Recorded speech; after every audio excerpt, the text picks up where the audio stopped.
seja bem-vinda, seja bem-vindo a mais um episódio do podcast Âncora de Carreira.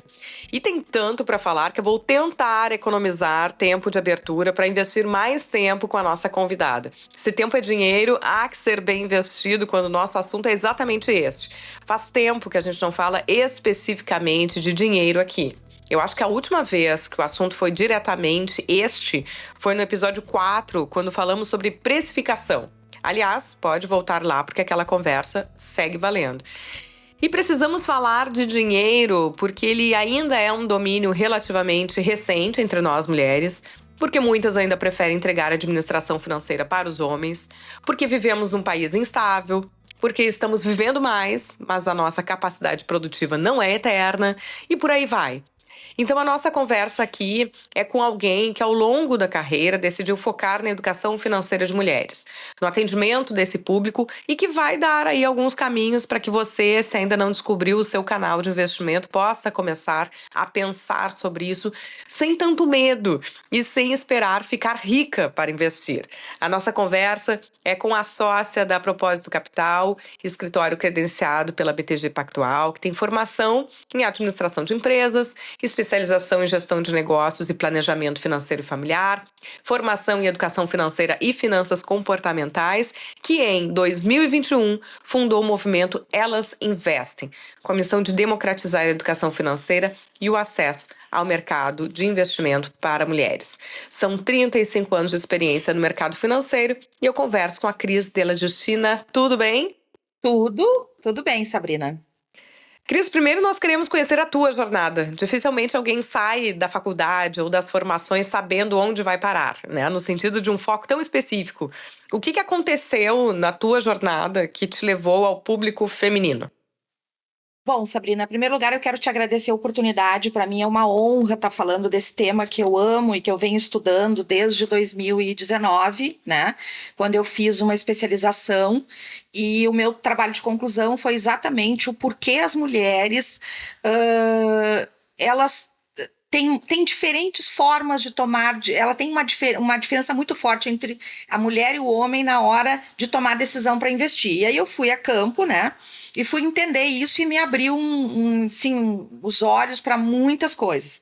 Mas respondendo a tua pergunta, eu saí de casa como, né, a nossa geração, lá aos 17 anos, eu sou do interior, vim para Porto Alegre estudar, fiz uma primeira universidade, né, que nem tá aí na minha bio, na área de humanas, e comecei a trabalhar no banco, né, na época era um emprego maravilhoso, enfim, e aí eu trabalhei em 8 instituições financeiras, passei por bancos grandes, renomados, né, como o antigo Banco Nacional, para quem lembra do banco do Ayrton Senna, né, depois eu trabalhei no Bank Boston, que era um banco americano, que foi uma grande escola, trabalhei no Itaú, muitos anos, encerrei a minha carreira no Banco Safra. E eu tive cargos de gestão nos últimos 20 anos de carreira, liderando equipes, né? Isso me trouxe um desenvolvimento pessoal, né, na área de humanas muito importante. Aí eu fui fazer a segunda faculdade lá, né, com os filhos pequenos, naquela luta de, né, estudei na FGV, depois as coisas vão mudando na vida e a gente vai querendo, né, ter mais propósito naquilo que a gente faz. E eu comecei a ver que eu precisava concluir o meu trabalho no mercado financeiro, porque eu tinha tempo de aposentadoria, enfim, né? Então eu encerrei os 35 anos e nos últimos anos, desde 2021, então, não, 2020, junto com a pandemia, eu resolvi empreender, né? Porque eu cada vez mais me vinha, assim, um sentimento de que eu precisava usar o meu conhecimento a favor das mulheres, né? E o quanto eu, com o meu conhecimento, a minha experiência e tudo que eu vivenciei na carreira executiva, lidando muito com mulheres, porque teve momentos em que eu tinha uma equipe praticamente 100% mulheres, assim, cheguei a ter, sob a minha liderança, mais de 30 mulheres, né, em banco, num segmento extremamente competitivo, em que nós, mulheres, precisamos, sim, até hoje, fazer muito mais do que os homens. E aqui eu não estou querendo fazer um comparativo em quem é melhor ou quem é pior, mas essa é a realidade, né? Em que nós precisamos, eu sou da época em que eu ia para reuniões de diretoria nos bancos, enfim, em São Paulo, e a gente tinha um mesão, assim, com cerca de 50, 60 pessoas em cargos de liderança, e nós éramos 2, 3 mulheres no meio de 55, 57 homens. E a gente, pasmem, para se posicionar, a gente precisava se vestir como homem. A gente usava terninho, né, preto, camisa branca, e cheguei a usar em alguns momentos na minha carreira gravata.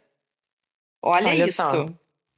né? Então, assim, por que isso, né? Como eu cheguei até aqui? Foi uma construção, eu sempre digo, eu comecei aos 17, hoje eu tenho 54 anos, e com certeza, a partir do momento em que eu me tornei líder de equipe, que foi lá em meados de 2002, num grande banco, né, que é o Itaú Personalité, que é um segmento diferenciado, eu comecei a ver, não, eu preciso fazer algo a mais. Só cuidar de investimentos e só cuidar de pessoas e só cuidar da questão, né, de negócios não me é mais suficiente. Então, eu acho que essa é um pouquinho aí da minha trajetória. Daí deixa eu pegar já dessa etapa, curiosidades que eu fiquei aqui, né? Qual foi a primeira faculdade que tu disseste? Eu fiz nutrição. Nutrição.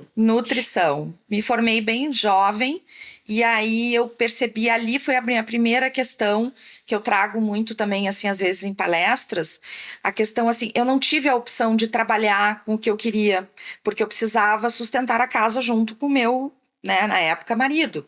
Então, assim, a nutrição era uma carreira muito legal, muito linda, estava começando, mas ela não cabia dentro da minha questão profissional, então eu tive que abandonar ela e aí fui fazer administração de empresas para poder, né, seguir dentro do banco e fazer carreira.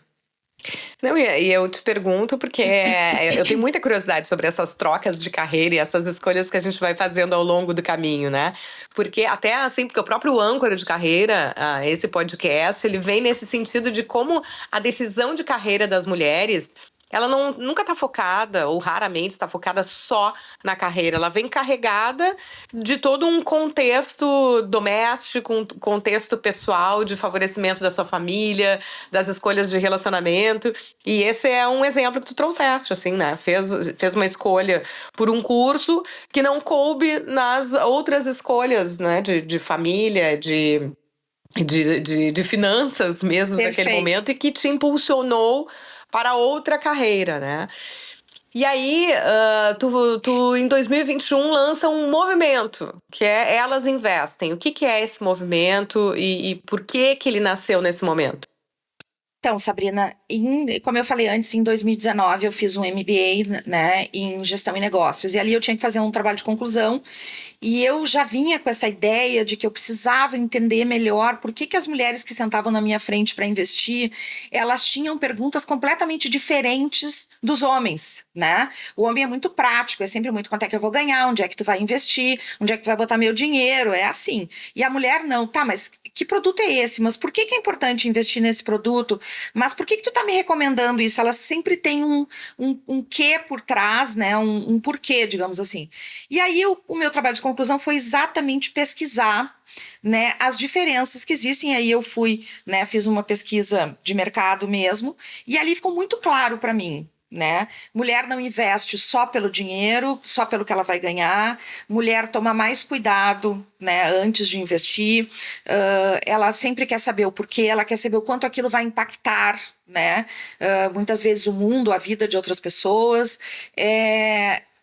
Ao contrário dos homens, elas têm um instinto de preservação muito maior, então assim, é muito difícil as mulheres arriscarem um pouco mais, né? E aí tudo isso me veio dessa pesquisa que eu concluí meu trabalho de conclusão, e na época a minha orientadora, ela se apaixonou pelo tema junto comigo, né? E a gente fez um trabalho muito legal. E aí veio a pandemia, Sabrina, em 2020, né? E eu já tinha uma ideia de colocar isso no ar, só que aí a gente não sabia como o mundo ia ficar, né? Eu tinha uma situação também, ali eu já era, né? Não digo empresária, mas eu era empreendedora, porque eu estava começando uma carreira solo, né? E eu tive que parar. Em 2020 não deu para seguir com isso, e aí em 2021 eu me divorciei, né? No meio da pandemia.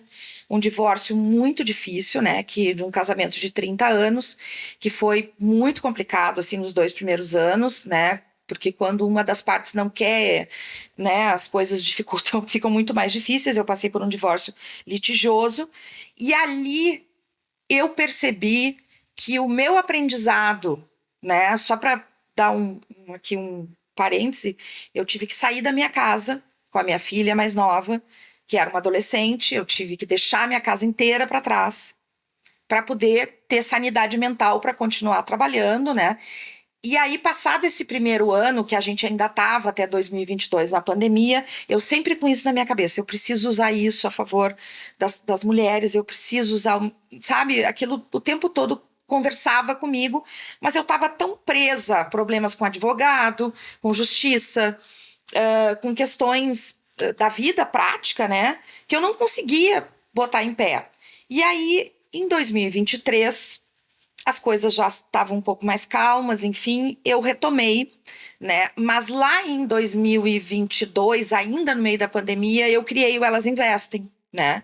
E comecei logo depois que abriram as coisas, né? Acabou o lockdown, a gente pôde ir. Comecei a me lançar um pouco como palestrante, né?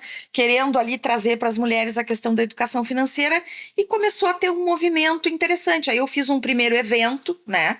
Que foi em 2023, né, onde eu consegui colocar 60 mulheres para falar da importância de dinheiro.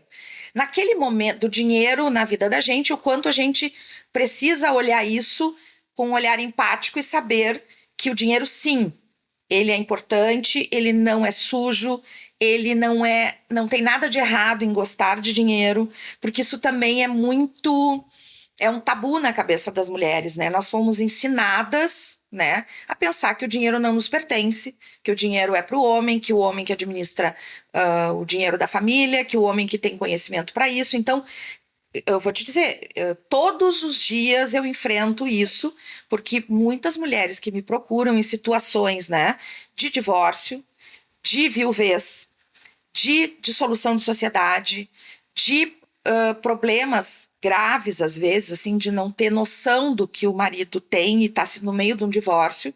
E aí é que entra a minha conexão com essas mulheres, porque como eu me divorciei numa situação difícil, e eu só pude fazer isso porque eu tinha uma reserva de emergência, né, que é uma coisa que eu bato todos os dias com as minhas clientes nas palestras. Se a gente não tem uma reserva de emergência, a gente não tem segurança. Porque nós, mulheres, só funcionamos e só conseguimos tomar decisões se a gente tiver com a questão financeira, eu não vou dizer bem administrada, mas que ela esteja sob o teu controle, né? Uma coisa que eu sempre digo para as mulheres também que eu atendo: tu não precisa ser uma expert em mercado financeiro, tu não precisa entender tudo, mas duas coisas: a gente tem que saber o que é inflação, o que é Selic, né? O que é a influência que o dólar tem no mercado, né? O custo do dinheiro, né? Que é a taxa Selic, enfim, né? A gente precisa saber de pequenas coisas, ensinar os nossos filhos, porque se a gente não sabe nada, nos levam para qualquer lugar, né? E por isso que tantas pessoas são enganadas no mercado financeiro por informações e por coisas que de fato não são verdadeiras, né? E aí até já me perdi, assim, eu fui andando, né? Mas o fato é que eu usei a minha vivência, a minha dificuldade, a minha capacidade de me reinventar nessa questão do divórcio num pós-pandemia, onde eu tive que deixar para trás muitos sonhos, né? Muitos, e sair, né? Para começar meio que do zero, assim, né? Também porque eu tinha uma reserva e eu pude fazer isso. Sim. Não, e até te deixei tu te perder aí, Cris, porque tudo que tu fosse trazendo é pertinente e certamente toca em tantas outras mulheres que possam estar escutando este episódio, ou alguém que está escutando e lembra de alguém que possa encaminhar essa informação, e até assim, mostrando o quanto isso impacta mesmo quem estava vivendo dentro dos bancos do mercado financeiro, chega no momento particular que organiza isso, ou demonstra a importância de se ter essa independência e esse conhecimento, né? E não que seja esperando esse dia de uma ruptura de casamento, mas trazendo isso para dentro dos relacionamentos, né? Falar sobre dinheiro, compartilhar com o companheiro, com a companheira, o que se tem de patrimônio, o que precisa ser administrado. O jornalismo acabou me dando essas informações porque eram coisas com as quais eu precisava lidar, né? E com isso fui me instruindo e assim mesmo eu me sinto extremamente insegura cada vez que eu preciso fazer uma movimentação financeira. E mesmo que não seja de grandes volumes, né? E é realmente essa falta de prática. Depois que se faz uma primeira vez, a gente se sente mais à vontade. Mas essas primeiras vezes, às vezes, são bastante doloridas, né? E o medo diante da instabilidade, a gente vive num país que é instável, muitas fake news, muitos traumas econômicos, né? Volta e meia surge essa coisa de confiscar a poupança de novo. Recentemente, a gente teve coisa da taxação do Pix. Então, essa desinformação que se tem, ou até excesso de informação, nos perturba nesse ambiente, né? Então, já assim, começando a direcionar um pouco para que as mulheres possam caminhar com um pouquinho mais de segurança. Hoje em dia, qual é o investimento preferido das mulheres, pela tua experiência? O investimento preferido, Sabrina, ele é sempre aquilo que remete à segurança, em primeiro lugar. Em primeiríssimo lugar, quando elas me procuram, elas dizem, eu não quero correr riscos. Tá? Uhum. A mulher ela tem muito a questão de como ela vai pagar as contas dela. Né? É assim que a gente funciona. E a psicologia financeira ou finanças comportamentais, né? E depois eu vou indicar um livro aí que eu adoro e que eu acho que conversa muito com o que a gente está dizendo. Ele remete exatamente isso, né? Nós mulheres usamos muito mais o lado esquerdo do cérebro, que é o emocional, que é quando me remete a eu tenho que ter cuidado. Então, o cuidado me remete a gostar mais de renda fixa. O que é renda fixa, né? E uma das coisas que eu mais utilizo no meu dia a dia é desmistificar exatamente esses nomes feios do mercado financeiro, que são aquela sopa de letrinhas. LCA, LCI, FI, CDB, né? Enfim, SPX, B3, né? São significados que muitas pessoas no Brasil, porque o nosso conhecimento em educação financeira ele é pífio no Brasil, né? E exatamente até por conta de ser um país que luta contra a inflação há muitos anos, e a inflação ela não nos deixa raciocinar, né, com coerência. Mas voltando ao início da pergunta, normalmente assim, 99% eu quero renda fixa, eu quero algo conservador, eu quero algo que eu não perca dinheiro, né? Que eu não tenha perdas. Então, esse é assim, vou te dizer que é muito, assim, acho que talvez hoje na minha carreira toda eu tenha atendido, acho que cabe numa mão, assim, mulheres que são mais arrojadas e que dizem, não, eu quero entrar em bolsa, eu quero, né, fazer investimentos mais arrojados, se eu perder não tem problema. Olha, essa aí eu acho que eu muito pouco ouvi, né?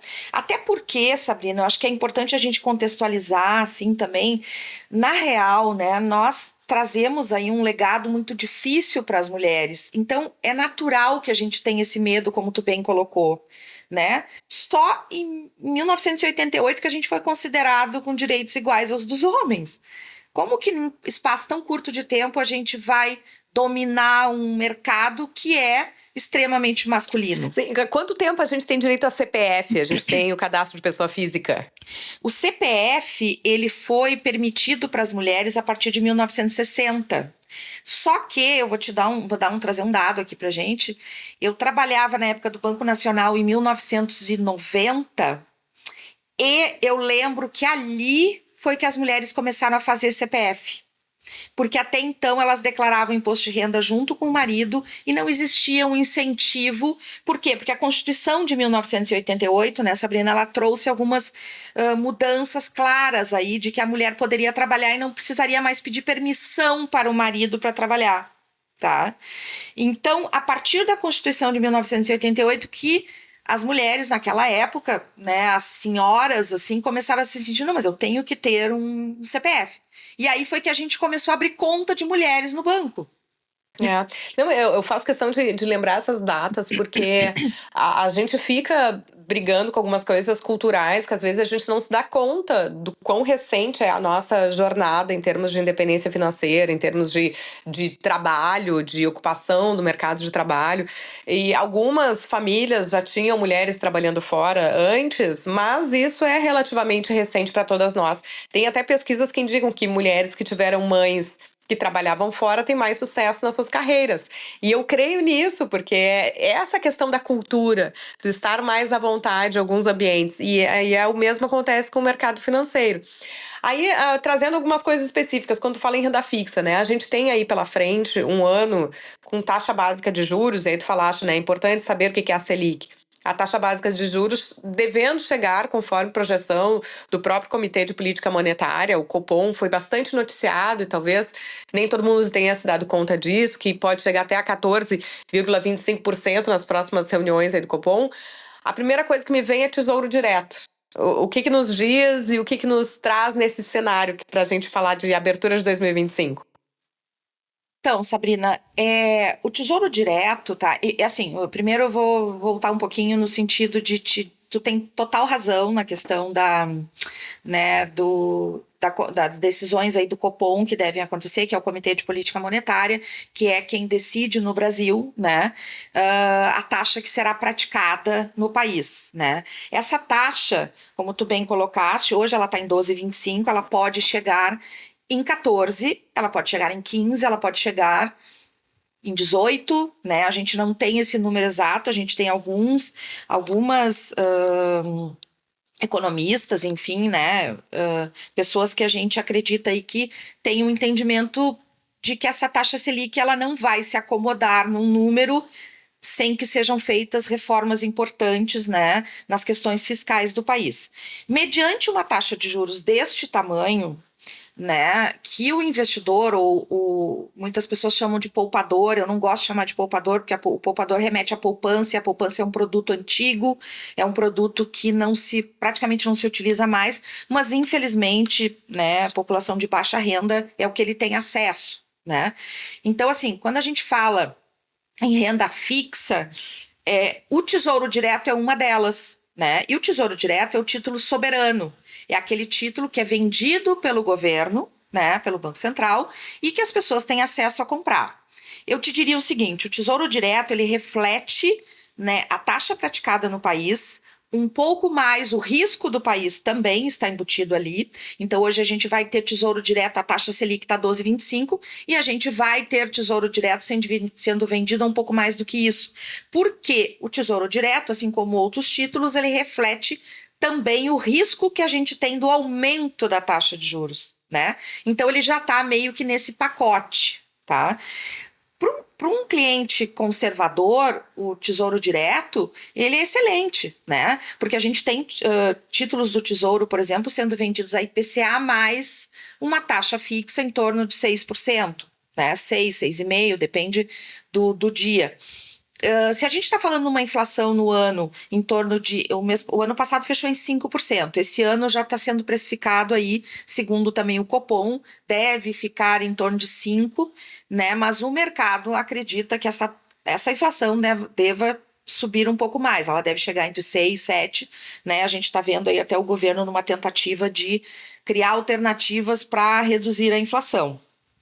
Se a gente tem um Tesouro Direto, a IPCA, que é a inflação, mais 6, e a gente tiver uma inflação de 6, a gente está falando de um título que será pago de 12%, né?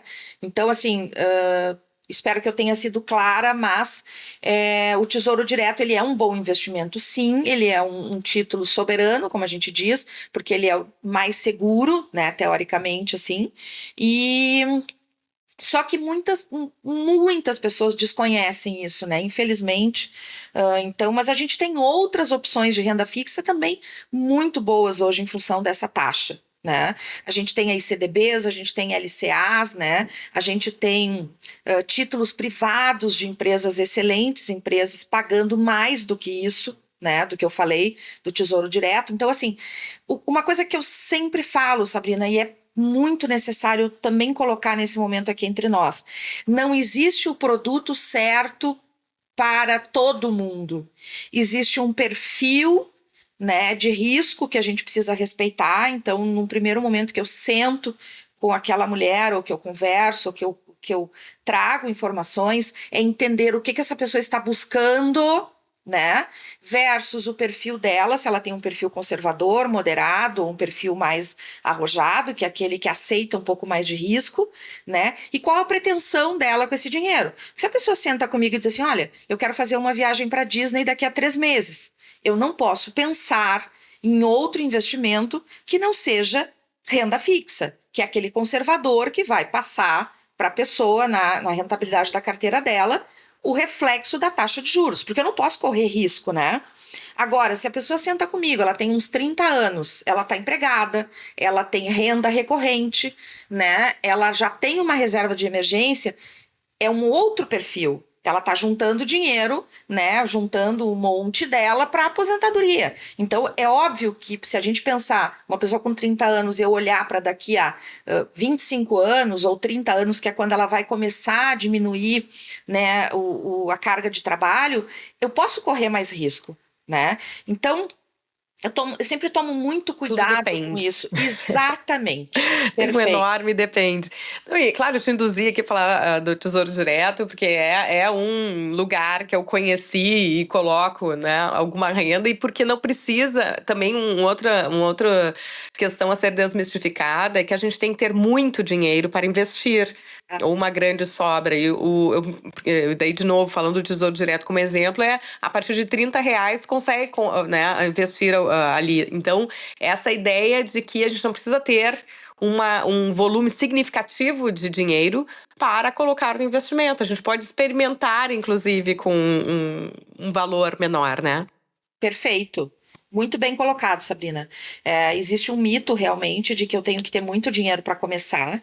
E, inclusive, assim, às vezes, né, surgem pessoas que me procuram, enfim, que dizem, olha, eu tenho para investir um valor que eu acho que é muito pequeno. E às vezes a pessoa tem 100 mil, ela tem 200 mil, né? E ela acha que é pequeno, porque se criou também no Brasil esse conceito de que só os ricos têm acesso, né? O que é bom. Não. Hoje, através de uma corretora, de um banco, ou comprando o Tesouro Direto, como tu bem colocou, o valor mínimo é 30, é R$ 100 para fazer uma previdência, e o próprio governo lançou um título de previdência que é possível comprar a partir, eu acho que é R$ 100, se não me engano, que é um título com IPCA, que é para 2060, eu acho que a pessoa vai colocando mensalmente lá, acho que é R$ 100, e aí tu imagina, o poder do juro composto, ele é... enfim, não tem nem como explicar em poucas palavras, assim. Mas imagina uma pessoa juntando R$ 100 ao mês, ou R$ 1.000, ou 500, seja o que for, durante 20, 30 anos com juro composto, como agora, de 12, 13% ao ano. É muito fácil, digamos assim, né? Não que seja totalmente fácil, mas se a pessoa tiver uma boa capacidade de gestão do seu dinheiro, e aí um outro mito, né, de que eu tenho que ganhar muito para poder juntar dinheiro. Não. Tem pessoas extremamente ricas que ficam pobres porque gastam tudo, o dinheiro é finito. E essa ideia da gente aqui fez provocações, né, para as pessoas começarem a buscar e informar. E digo por experiência própria, às vezes a primeira movimentação, a primeira escolha é muito difícil. Depois a gente vai se habituando com alguns movimentos, né? E vai fazendo isso aos poucos. É natural que a gente tenha um tanto de medo nas primeiras vezes que a gente se movimenta, mas tudo que a gente torna habitual vai entrando, né, na massa do sangue, assim, e a gente vai fazendo com um pouco mais de naturalidade. Então é uma experimentação, permitir-se essa experimentação. E aí, então, a gente já fechando esse episódio, queria essa tua dica de leitura, né? Nem tudo cabe nos 30 minutos do âncora de carreira, então a gente aponta, né, para onde as pessoas podem ir, ler, se informar, instruir, tornar isso mais amigável, Cris. Então, Sabrina, eu gostaria de poder indicar uns 10 livros, né? Mas, assim, eu trouxe dois, assim, cases que eu acho que são fantásticos, né? Um é A Psicologia Financeira, do Morgan Housel. É um escritor que trouxe aí, desbravou a questão do quanto o nosso cérebro, ele não é só razão, né? E que o dinheiro, ele está completamente relacionado à tomada de decisão que passa pelo emocional. Então, assim, é um dos livros mais fantásticos que eu pude ler e que eu recomendo e que eu uso ele no meu dia a dia.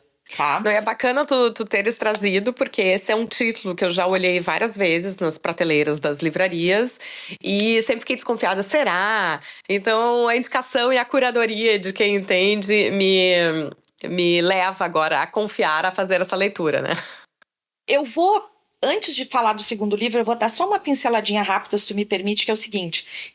Há 3 anos, eu vou num congresso em São Paulo que chama Women Invest. E no primeiro ano que eu fui, depois da pandemia, é um congresso que reunia lá 200 mulheres. O último que eu fui ano passado, tinham cerca de 3.000 mulheres, tá, Sabrina? No primeiro não se falava em educação financeira através da psicologia financeira. No último, estava lá o autor do livro, no ano passado, e ele trouxe exatamente, olha a importância que isso teve nesses 3 anos. Bom, só para contextualizar um pouquinho. E o segundo não menos importante, é O Poder Econômico das Mulheres, tá? Que é um livro da Christine Larson, ela é uma americana, se não me falha a memória, e ela reuniu aqui vários relatos do porquê a independência feminina pode influenciar o mundo positivamente. É um livro fantástico, né? E o quanto as nossas decisões, nós mulheres financeiras, elas afetam a vida dos nossos filhos, dos nossos pais, dos nossos maridos, né? Das pessoas que se relacionam com a gente como amigas, né? É comum eu estar numa roda de conversa, as amigas perguntarem: o que eu faço com o meu dinheiro? Onde é que eu coloco? O que tu acha? Então, assim, o poder econômico das mulheres é sensacional também. E como é que as pessoas te encontram, Cris? As pessoas me encontram através do Cris, né, o @Cris _Della Justina, no Instagram. Eu prefiro que as pessoas me sigam no pessoal. Tá bem, então para iniciar esse relacionamento, quem ficou alguma dúvida, quer fazer esse contato, também então tem perfil da Cris. Cris Della Justina, obrigada pela conversa aqui no Âncora de Carreira. Obrigada, Sabrina, eu que agradeço. Foi uma oportunidade ímpar, assim, de trazer um pouquinho do meu conhecimento e tentar ajudar um pouco mais as mulheres na tomada de decisão. E eu sempre fico feliz também da gente conseguir dar voz e espaço para essas construções acadêmicas que a gente faz, né? Baseada em conhecimento, cruzando com as nossas experiências e gerando esse compartilhamento. A você que nos escuta, aqui no Âncora de Carreira, lembrou de alguém, encaminha esse episódio, né? A gente sempre termina aqui dizendo: se curtiu, compartilha. Então, até o próximo.